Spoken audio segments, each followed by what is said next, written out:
ఆ సత్యవర్ధన్ అనే వ్యక్తి ఎస్సీ కులానికి చెందటం వలన పైన రాసుకున్నారు, సంతకం పెడితే నన్ను కులం పేరు కూడా తిట్టారని, ఎస్సీ ఎస్టీ అట్రాసిటీస్ యాక్ట్ కూడా పెట్టి బెయిల్ రాకుండా ఉండేందుకు కట్టుదిట్టంగా వాళ్ళు చేశారు అనేది తెలుసుకుని ఆశ్చర్యపోయి ఇదంతా ఫాల్స్ కేసు అని ప్రపంచానికి తెలిసింది.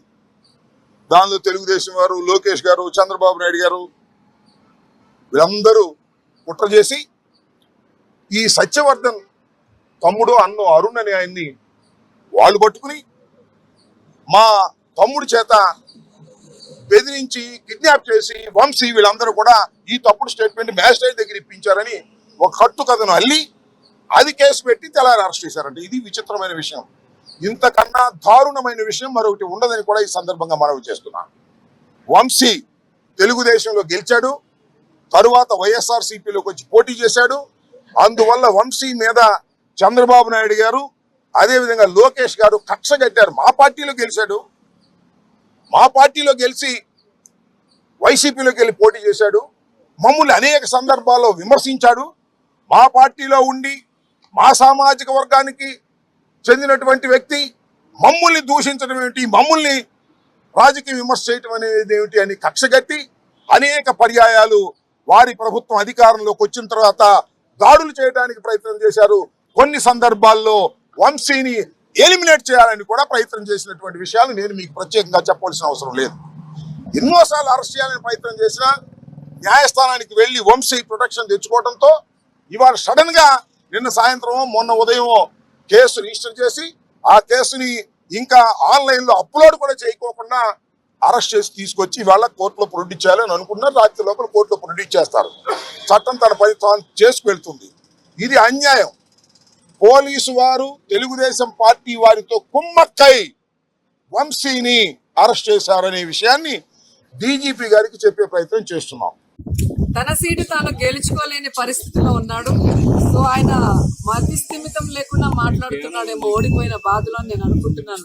ఎందుకంటే ఈ రోజు నిరుద్యోగులకి ఉద్యోగం ఇస్తాం లేకపోతే నిరుద్యోగ వృత్తి ఇస్తామని చెప్పి మోసం చేసింది చంద్రబాబు నాయుడు, లోకేషే, జగన్మోహన్ రెడ్డి గారు కాదు. నేను వస్తే మీకు ఉద్యోగ అవకాశాలు ఇస్తానని చెప్పాడు. 2 నెలల్లోనే దాదాపుగా 4 లక్షల మందికి ఉద్యోగ అవకాశాలని కల్పించారు.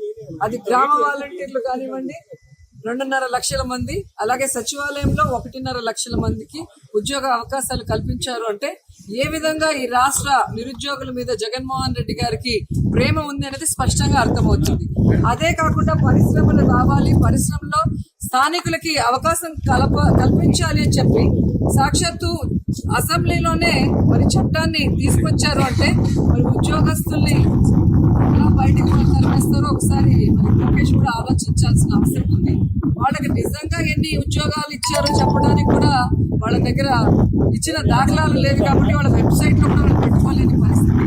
ఈ రోజు కూడా ఇప్పుడు చెప్తున్నట్టు 10 మందికి స్థానికులకి 5 మందికి ఇచ్చారు, మిగతా వాళ్ళకి ఇవ్వలేదు. అంటే ప్రభుత్వం అలాగుంది, ఎవరికి కూడా సహకరించలేదు.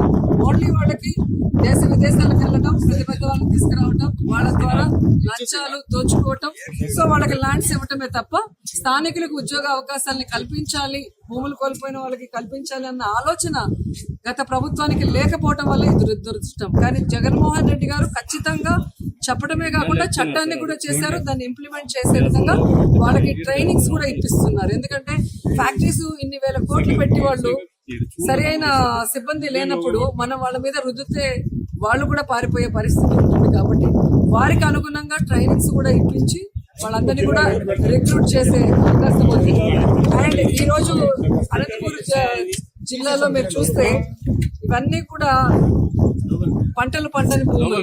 సో ఇలాంటి భూముల్లో మరి వేరేం మనం చేయలేని పరిస్థితుల్లో ఇలాంటి పరిశ్రమలు రావటం వల్ల ఒక రకంగా అభివృద్ధి జరుగుతుంది, ఒక రకంగా ఉపాధి అవకాశం కూడా లభిస్తుంది. కాబట్టి నిజంగా ఇది చాలా మంచి ఒక పరిణామం కియా రావటం అనేది ఈ ప్రాంత వాసులకి అదృష్టంగా భావిస్తున్నాం.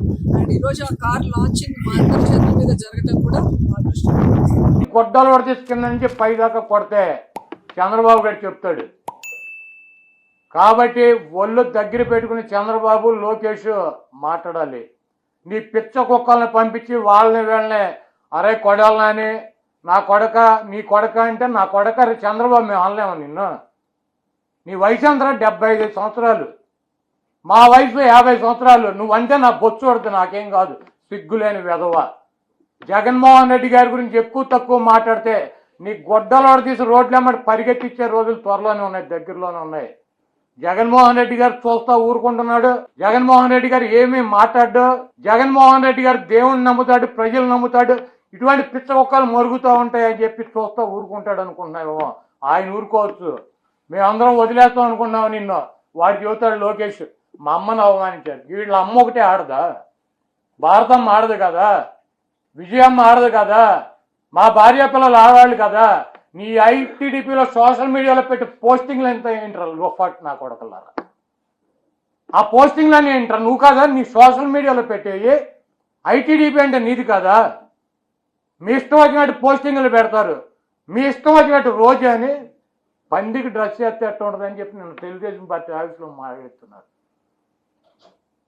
రోజా గారిని తెలుగుదేశం పార్టీ ఆఫీసులో ఒక పందికి డ్రెస్ చేస్తే రోజా అంట. ఒకని కూర్చోబెట్టి మాట్లాడుతున్నాడు ఈ 420 నా కొడుకు. వీడి కొడుకు వీడేంటి, వీడు 10 పందులు కలిపితే ఆడు. కాబట్టి ఇటువంటి పనికి మాలినటువంటి మాటలు ఆపు. నువ్వు గనక జగన్మోహన్ రెడ్డి గారిని విమర్శించాలనుకుంటే ప్రభుత్వం చేసే తప్పుల గురించి చెప్పు. వ్యక్తిగతంగా సైకో, దరిద్రుడు, మెంటల్ హాస్పిటల్కి తీసుకెళ్లాలంటే ఎవరిని తీసుకెళ్లాలరా? మెంటల్ మీ కుటుంబంలో అందరం మెంటల్ నా కొడకలరా. మా ఎర్రి పుష్పం కొన్ని పేలిపోయాడు. సరే, దానికి పొద్దున వివరణ చెప్పాను నీట్గా. రారా నాయన, మన ఇద్దరం వెంకటేశ్వర స్వామి దగ్గరికి పోదాం. నువ్వు చెప్పినట్టు 1000 కోట్లు పక్కన పెట్టు. 1000 కోట్లలో 0 తీస్తే 100, దాంట్లో సగం అంత సంపాదించున్నా కూడా ఆ వెంకటేశ్వర స్వామి నన్ను శిక్షిస్తాడు. ఇవన్నీ కూడా పక్కన పెడితే నా తండ్రి రాజకీయాల్లోకి వచ్చిన తర్వాత,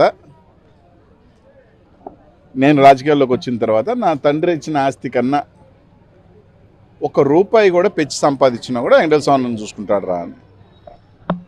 ఇంతకన్నా ఫెయిర్గా ఎవడు చెప్పడు. దేవుడిని నమ్మేవాడు ఎవరికైనా కూడా దేవుడు అంటే, ముఖ్యంగా వెంకటేశ్వర స్వామి అంటే ఒక భయం ఉంటుంది. దానికి సంబంధించి చెప్పా. ఏడాడో ఊర్లో ఉన్న ఆస్తులన్నీ, ఆడొక 100 ఎకరాలు నాది, ఈడొక 50 ఎకరాలు నాది, ఈడొక నాది, నా కింద కార్పొరేటర్లు రియల్ ఎస్టేట్ చేసినది నాదే, నా కింద తిరిగే వాళ్ళు పాపం ఏదో బతుకు తెరుగు ఎవరు చూసినా నాదే అని చెప్పుకుంటావు. సరే, అన్నిటికీ కూడా ఎన్ని ఎందుకు రా నాయన, 1000 కోట్లు అన్నావు కదా, 0 తీసి 100, దాంట్లో సగం. ఇది కూడా పక్కన పెడితే నేను రాజకీయాల్లోకి వచ్చిన తర్వాత నా తండ్రి ఇచ్చిన ఆస్తి కన్నా ఈరోజు నా ఆస్తి 1 రూపాయి పెంచున్నా కూడా అని చెప్పి, అంతే కదా, స్పష్టం, క్లియర్. దానికి రాకుండా చిట్చాటి పెట్టాడంట మనోడు. చిట్చాటి పెట్టి నేనెందుకు వస్తా, నేను చెప్పి ఆయన ప్రమాణం చేయమనంట. ఏడైనా ఉందా ఇదే? ఒక బురద నా మీద వేసినప్పుడు, నేను వచ్చినప్పుడు నువ్వు కూడా రావాలి కదా. ఈ కాకుండా 4 డాక్యుమెంట్ రిలీజ్ చేసి ఇదిగో బినామీ అన్నాను. ఒరే, నువ్వు రిలీజ్ చేసిన డాక్యుమెంట్ రేపు పొద్దున ఇస్తా నీకు. నువ్వు రిలీజ్ చేసిన డాక్యుమెంట్లు, ఒక పొలం విలువ 4 కోట్లు రా, నా గ్రామంలో పొలమా. ఇంకో పొలం 2 కోట్లు రా, 6 కోట్లు 7 కోట్లు. అంటే నువ్వు రిలీజ్ చేసింది 7 కోట్లు కూడా దాటకుండా నాకు 1000 కోట్లు సంపాదించినట్టు చెప్తారా? ఆ కొరవ ఆస్తులు ఏదైతే చెప్పి ఆ డాక్యుమెంట్ రిలీజ్ చేయి. ఇస్కాన్ సిటీలో 87 ఎకరాలు అని చెప్పావు కదా నాకు, ఆ డాక్యుమెంట్ రిలీజ్ చేయి, 87 ఎకరాలు.